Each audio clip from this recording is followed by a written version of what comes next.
यह उन दिनों की बात है जब बुद्ध की शरण में दीक्षा ले रहे भिक्षुओं को कई नियमों का पालन करना पड़ता था। वे किसी के भी घर 3 दिन से ज्यादा नहीं रुक सकते थे। यह नियम स्वयं बुद्ध ने बनाया था।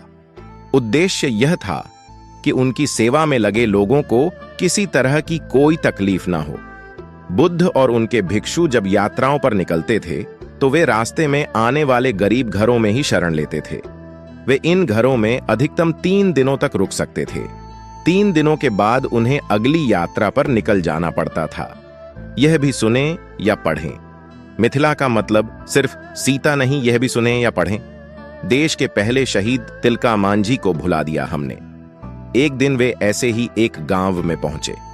बुद्ध और उनके शिष्य अपने रहने के लिए जगह ढूंढ रहे थे। बुद्ध के शिष्य आनंद को एक वेश्या ने अपने घर रहने को आमंत्रित किया। वह बहुत ही खूबसूरत युवती थी।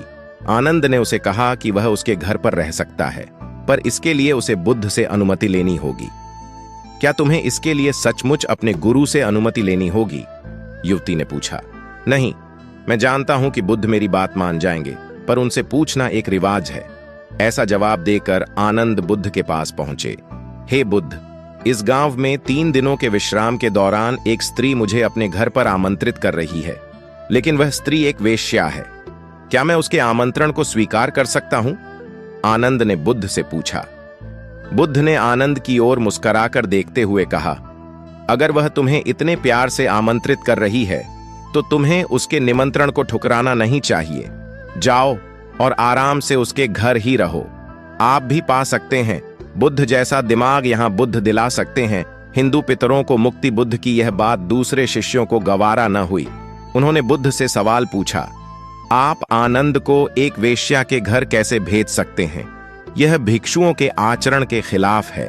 बुद्ध ने जवाब दिया, तुम लोग थोड़ा इंतजार करो, तुम्हें 3 दिनों में अपने सवाल का जवाब मिल जाएगा। सारे शिष्य चुप हो गए। फिर आनंद अगले 3 दिनों के लिए उस वेश्या के घर रहने चले गए और बाकी के शिष्य आनंद की जासूसी में लग गए और सारी बातें बुद्ध के कान में डालने लगे।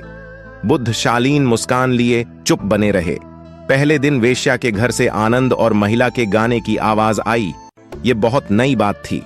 एक भिक्षु का वेश्या के साथ यूं गाना गाना। शिष्यों ने कहा, बस यह तो गया।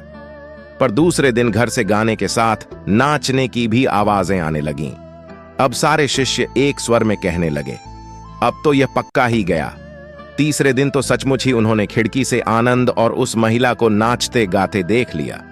सबका यह अनुमान था कि आनंद इतनी मौज में है तो वह भिक्षुओं के साथ आगे की यात्रा पर नहीं आएगा। अगले दिन सभी भिक्षु कानाफूसियों के बीच चौक पर जमा हुए।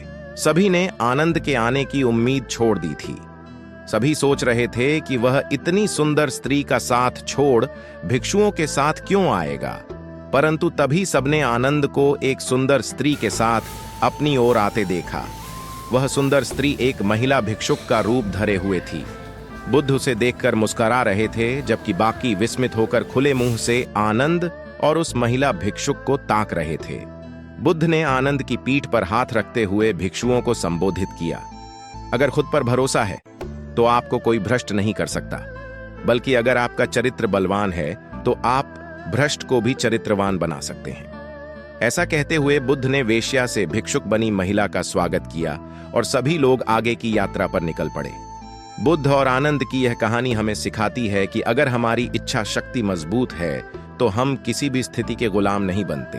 ये बहुत मजेदार बात है कि खोट तो हमारे अपने दिल में होता है और शक हम दूसरों पर करते हैं। अपने दिल को साफ रखेंगे तो दुनिया भी हमें साफ नजर आएगी। किसी किताब को कभी उसके कवर से ना आंकिए। इस बात को समझ लें कि हम अगर पारदर्शी जीवन जी तो हमें किसी कवर की कभी जरूरत ही नहीं पड़ेगी।